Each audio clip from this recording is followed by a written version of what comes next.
Rema hari ini, Mazmur 25 ayat 14.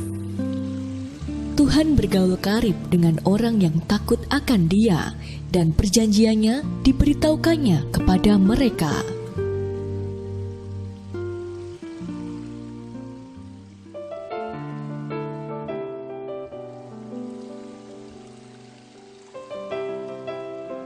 Semuanya telah hilang, tidak ada harapan lagi, kata seorang pria kepada Norman Vincent Peale, penulis buku The Power of Positive Thinking. Norman tersenyum penuh simpati dan mengambil kertas. Ia menggambar garis tegak di tengah halaman dan menulis di kolom kiri, yang hilang. Lalu, yang tersisa pada kolom kanan. Kita tidak perlu mengisi yang sebelah kanan. Aku tidak punya apa-apa lagi, kata pria itu. Lalu, kapan kau bercerai dengan istrimu? Kata Norman. Hei, apa maksudmu? Aku tidak bercerai dari istriku. Ia sangat mencintaiku. Norman pun berkata, baik, itu kita catat di kolom kanan. Nah, sekarang, kapan anakmu meninggal dunia? Setelah itu, ia melanjutkan beberapa pertanyaan berikutnya dengan pola serupa. Akhirnya, pria itu berhasil tersenyum dan berkata, menarik sekali. Segala sesuatu menjadi berbeda ketika kita bisa meresponi keadaan dengan optimis. Bagaimana keadaan kita saat ini?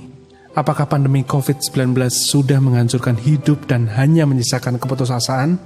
Dalam Alkitab, kita bisa menemukan kisah Nuh setelah air bah surut. Saat ia keluar dari bahtera, ia menemukan bumi porak-poranda. Tidak ada yang tersisa lagi. Namun Nuh adalah orang yang bergaul karib dengan Tuhan. Ia tahu Tuhan tidak akan membiarkannya celaka dan punya rencana yang indah. Sekalipun keadaan sangat hancur, ia bergerak untuk membangun kembali kehidupannya di bumi. Masalah memang banyak, tetapi ia bangkit dan berani mencoba hal yang baru. Ia tidak takut gagal. Sebelum Nuh, tidak pernah ada orang yang terpikir untuk mencoba membuat kebun anggur. Namun Nuh berani melakukan sesuatu yang out of the box di zamannya. Semuanya justru terjadi pasca kehancuran dunia yang sangat mengerikan. Demikian pula dengan kita. Saatnya sekarang kita melangkah dengan optimis. Percayalah, kita akan temukan terobosan ketika kita berani bangkit dan mulai membangun kembali kehidupan kita. Andalkan Tuhan dalam setiap langkah kita, maka Tuhan akan memunculkan pelangi kemuliaan-Nya bagi kita. Bagaimanakah kondisi pergaulan Anda dengan Tuhan? Mengapa pergaulan Anda dengan Tuhan dapat mempengaruhi respon Anda terhadap segala keadaan yang terjadi? Bagaimana Anda bisa meningkatkan hubungan Anda dengan Tuhan?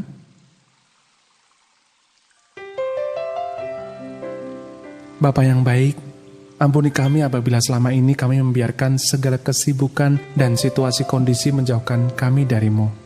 Ajar kami untuk kembali mendekat kepadamu agar kami bisa semakin mengenalmu dan memperoleh keberanian untuk bangkit kembali serta membangun kehidupan kami yang telah porak-poranda. Kami percaya pelangi kemuliaan-Mu telah Engkau sediakan bagi kami ketika kami mau bangkit. Di dalam nama Tuhan Yesus kami berdoa. Amin. Orang yang bergaul karib dengan Tuhan bisa meresponi segala keadaan dengan optimis.